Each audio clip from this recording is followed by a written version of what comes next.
What about ye? Okay, we've just received delivery of a genuine 4 ampere hour M12 Milwaukee battery, and we already had two knockoffs, albeit they're 6 ampere hour. So what we're going to do is we're going to void the warranty for you and take these apart and have a wee look-see and see what the differences are.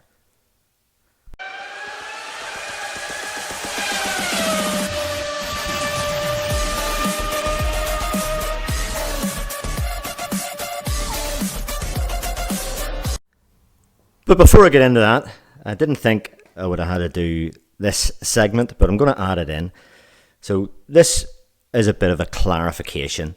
So the first Milwaukee video I did was on the long reach ratchet there. And we'll have a few comments there and a few Milwaukee users there. And we'll have this one here from E7-2521. And he says there, I've been using the light duty Milwaukee ratchet for 3 years, no complaints, but I don't use it where I'd use a breaker bar either. Paid 100, it's easily paid for itself in time saved. So there's it there. So that's great. So moving on to the next Milwaukee video that I did, it's the stubby impact ratchet put against the Metabo LTX 400, and we have the same guy commenting there, and there he's there, E7251, apples to oranges, he says. So I replied to him, wondering what he was talking about, basically, and if we open that up, we'll get the replies, and I said, do you think they're completely different, or have two separate functions? So what I'm saying there is, they're both impact wrenches. They're not two completely different tools. And what he says in reply to that, well, match the 18 volt Milwaukee half inch versus the 18 volt Metabo.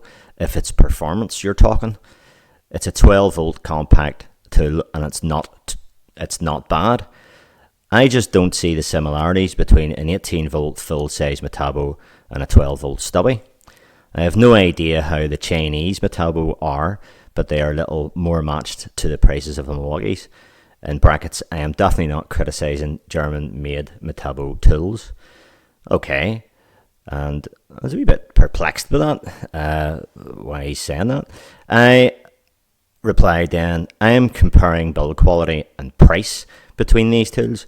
I mentioned that at least twice in the video, that they are different tools, and I don't know of a Chinese Metabo. Okay, right, so here comes the clarification. What I'm talking about in the Metabo versus Milwaukee video is value for money.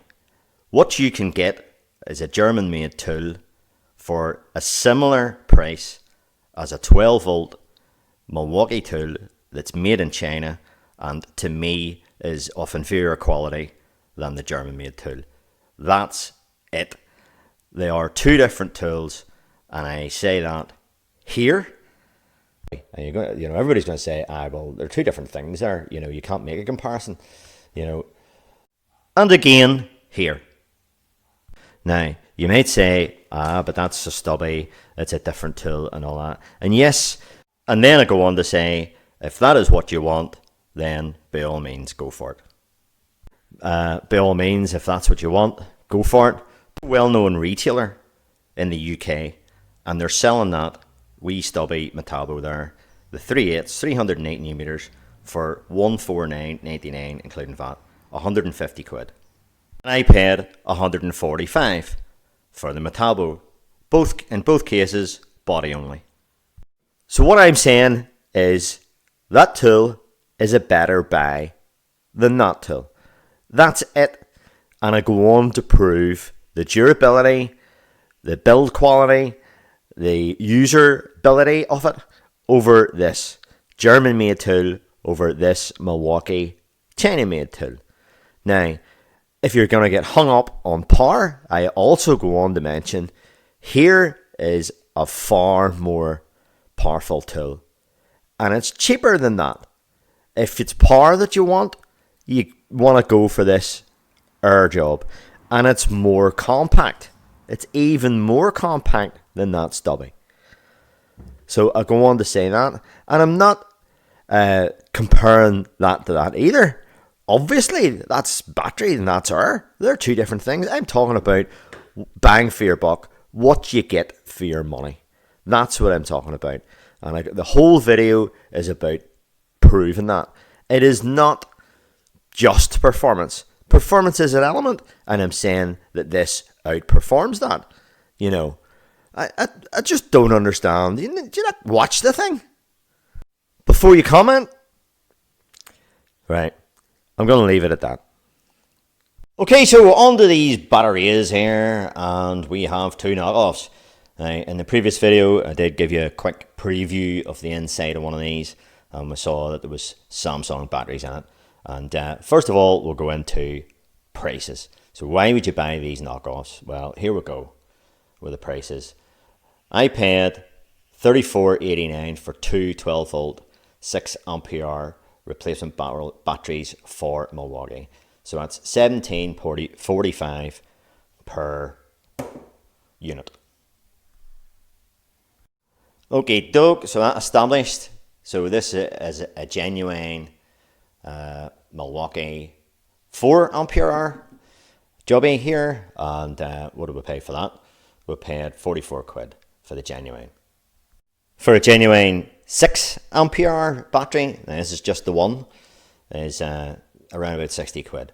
So, you know, you'll get slightly different prices, slightly variance, and you shop around, just like you need to shop around when you buy that. So we can conclude then that this is about a third of the price. So that was less than 20 quid, and a genuine one is 60 quid. So, yeah, we'll void the warranty here, take these two apart and have a wee look under our dress, and see if these can be recommended or trusted, or whether I'm even going to use these here at all now. So first of all, big disclaimer, what I'm about to do not try this at home. I don't recommend this. These are lithium-ion cells in this, and they can be unstable. If you inadvertently short them out or whatever, they can explode on you. If you overheat them or whatever, they're really subject to temperature. But so with that over and done with, here we go. We're going to, hopefully the guy that sold me this doesn't see this. So we're going to, first of all, rip the packaging. But anyway, okay, what we can see here, before I actually take it apart, I think we'll do this bit. Right, on the bottom, clearly says Milwaukee, and made in PRC, and it's 12 volts, and we'll have a wee bit of script up here, which says 3NR. I think that says that, right? Okay, it's M12 B4, 4 ampere hour, blah blah blah. Now we can see on the construction of this, there's a bit of rubber, a bit of protection on this one that we have not got here. So that is just, there's no rubberized bit on the bottom. This one here again says made in China, and 6 ampere hour, 12 volt lithium-ion battery. And the other wee concerning thing here on the back of this here, if you can believe all this is just a sticker, you know. Charging room temperature 10 degrees Celsius to 40 degrees. So is this thing not like the cold then? So we'll need to keep that in mind maybe. But can you believe any of this here? I don't know. Anyway, the rest of the plastic, this seems, you know, pretty good. It's not too bad. We've already tried it on the fitment. These are the charging pins. There's 3 for the balancing across the cells. Those are the 2 that plug into the drill or wrench itself. And yeah, they're pretty protruding there. They're actually protruding a wee bit more than on this one, if you notice. Very slightly. And the pins, they look pretty similar. So it all looks pretty similar with the plastic. There are You can see here there's differences there with the grips, and on the back this one says Milwaukee and this one doesn't. On the casement here, there's that's very plain, and there's more sort of engraving. So this is it's pretty obvious that this is a genuine one, this is a fake one. So you can tell them apart pretty easily, and that's that make there Whiteley, which I've never heard of. But okay, I'll 4 torque screws holds this bottom on, so we'll pull them out now. Okay, we're in like sin, and we'll see on the genuine that we'll have a wee rubber shock absorber there that fits on the bottom there of these cells, and that fits in the bottom there. So yeah, that is something that this one does not have. So that is just straight on there. There's no absorption there, so no mechanical protection against impact. And if I have a look at the casing here, we'll just see there is a bit of markings on it there. We can see, yeah, it's just ABS plastic, and there's another thing I noticed here. There's it's full of holes. There's vent holes here. So yeah, it's there's no seal around here either, so it's completely it's far from weatherproof. So yeah, there's holes in the bottom, but yeah, we can see that it's molded quite well, but it is just sewer pipe plastic. On our knockoff, if I have a look at that, it has no type markings, and we see there's been somebody's in here giving it a bit of a grind, and you know, the moulding's pretty rough there, and yeah, it's similar sort of material, but there's no rubberized stuff in it. That one there isn't in here. So if we look at the construction of this comes apart a bit more than this one, believe it or not. You know, the genuine comes apart a wee bit more than this one. This one here, if I gingerly pull it on this, we can see there's a wee bit of absorption, and there's a pad between the other 3 cells that are in this stack, and we'll see if that will slide off. There we go. So that'll slide off like that, and we can have a wee look at the wiring and the soldering there. So we'll have a big dirty great splodge of solder on that strip, and so they just rest on there like that, and there's another couple of splodges there on there. So there's not much to it, but we'll look at the markings on these cells here and see if there's much difference. So this is an ICR 18650 there, 2.55 ampere hours, and we'll have 5 of them in total. I'm telling you lies, 6 in total. So, and just pretty standard looking wiring there, nothing really to write home about. Rough enough on the soldering, and not really much in the line of protection. Mechanical protection, that is, there's no electronic protection in the batteries at all, and in either the 2 of them actually. So there's a wee circuit board on there, but that's to do with the charging, but we're not going to take that down. So here we'll have a similar sort of scenario here, but we'll notice a brave bit of difference. On the wiring, it's soldered uppermost. There's no soldering along here at all, so it's tabbed up, and on the wiring there's heat resistant sleeving on there, and we'll have a wee see if this comes off. Not really, I don't really want to pull it. Yeah, we'll just leave that on, I think. So yeah, let's have a look here. So Yeah, the soldering's a lot neater and all that there. But the main difference is it's tabbed up into the upper part of the body. It's not soldered along here. These cells then, you can see they're INR 18650, and okay, that's what we've got in there. So there is 6 INR Samsung cells, and in this non-genuine one we have ICRs. So what's the difference? Which is better? I said in one of the other videos, I think it was the comparison video between the Stubby and the Metabo, that this was a Samsung battery. So after a wee bit of research there, I've discovered that that is incorrect, and I'm more than happy to put my hands up regarding a mistake on my part. This says EVE on it, and that is a Chinese manufacturer. So if we look at our genuine here, it clearly says Samsung on it. So these are Samsung. So a quick Google search shows us EVE ICR 18650 dry cell rechargeable battery for power tool with super good prices, and they're $1.5 if you buy over 100 pieces.